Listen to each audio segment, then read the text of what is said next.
Bismillah, alhamdulillah, wassalatu wassalamu ala rasulillah wa ala alihi wa sahbihi wa man walah, wa la hawla wa la quwata illa billah. Amma ba'd, para pendengar rahimakumullah, di sesi ketiga ini kita akan memasuki pembahasan dari kitab Fiqhu Tarbiyatil Abna karya Syekh Mustafa Al-Adawi hafizahullah dengan subjudul wa hattal anbiya la yamlikuna hidayat taufiqi li ahad, bahwasanya hatta para nabi sekalipun mereka tidak memiliki yang namanya hidayatut taufik. Ya, karena memang hidayah ada dua macam. Yang pertama hidayatu ad-dalalati wal irsyad, hidayah petunjuk untuk sekedar menunjukkan dan membimbing, ya, dan ini dimiliki oleh para nabi dan rasul, kita semua dan orang-orang yang ingin menunjukkan kepada orang lain kepada kebenaran, sekedar menunjukkan dan membimbing saja. Ini kita semua memilikinya. Jika kita memang berilmu dan ingin mengajak orang lain mendapatkan ilmu juga, kita bisa lakukan itu. Tapi hidayah yang kedua inilah yang hanya di tangan Allah, yaitu hidayah taufik, hidayah Allah menunjukkan hatinya. Karena betapa banyak orang yang sudah diberikan sama ilmu, penjelasan, akan tetapi yang satu beriman, yang satu tidak. Yang satu faham, yang satu tidak mau faham, berpaling. Nah, inilah yang dimaksud judul bahwa para nabi sekalipun tidak memiliki hidayah taufik untuk seorang pun. Karena ini di tangan Allah Subhanahu wa Ta'ala. Dalam hal ini Allah Subhanahu wa Ta'ala berfirman tentang Nabi Muhammad sallallahu alaihi wasallam dalam surat Al-Qasas ayat 56, "Innaka la tahdi man ahbabta walakinallaha yahdi man yasha."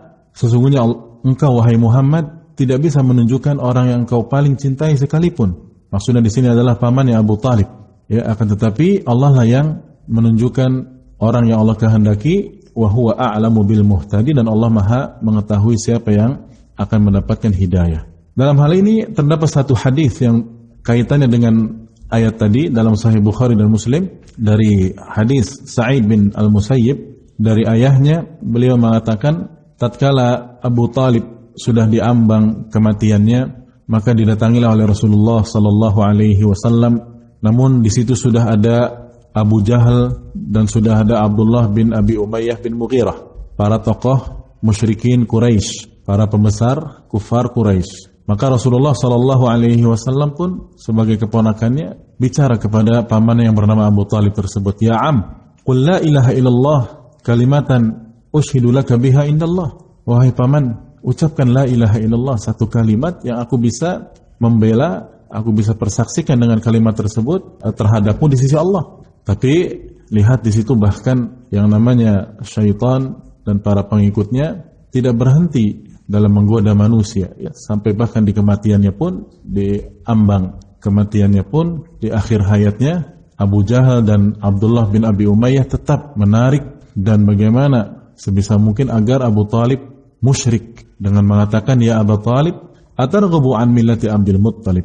Wahai Abu Talib, apakah engkau benci, apakah engkau tidak suka terhadap millah, agamanya Abdul Muttalib, ya, yakni bapak kita semua ini, kakeknya Rasulullah Muhammad sallallahu alaihi wasallam, Abdul Muttalib. Kemudian Rasulullah terus menawarkan dan membimbing pamannya untuk mengucapkan la ilaha illallah dan mengulang-ulang sampai akhirnya pun Abu Talib tidak mau, dan dikatakan di situ wa huwa ala millati Abdul Muttalib, dia mati dalam kondisi memeluk agamanya nenek moyangnya Abdul Muttalib dan tidak mau mengucapkan la ilaha illallah. Sampai-sampai habis itu Rasulullah SAW mengatakan, "Amma wallahi la astaghfiranna laka ma lam unha an." Demi Allah, saya akan tetap memohonkan ampun kepada Allah untukmu, wahai paman, ya, selama aku belum dilarang. Tapi akhirnya Allah pun melarang. Dalam surat At-Taubah ayat 113, Allah turunkan ayat, "Maka lin nabiyyi wal ladzina amanu an yastaghfiru lil musyrikin."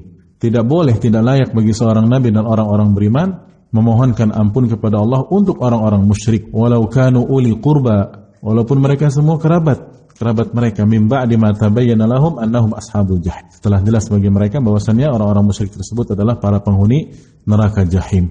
Dalam hal inilah maka Allah turunkan pula ayat yang berbunyi tadi dalam surat Al-Qasas ayat 56, "Innaka la tahdi man ahbabta walakinallaha yahdi may yasha wa huwa a'lamu bil muhtadin."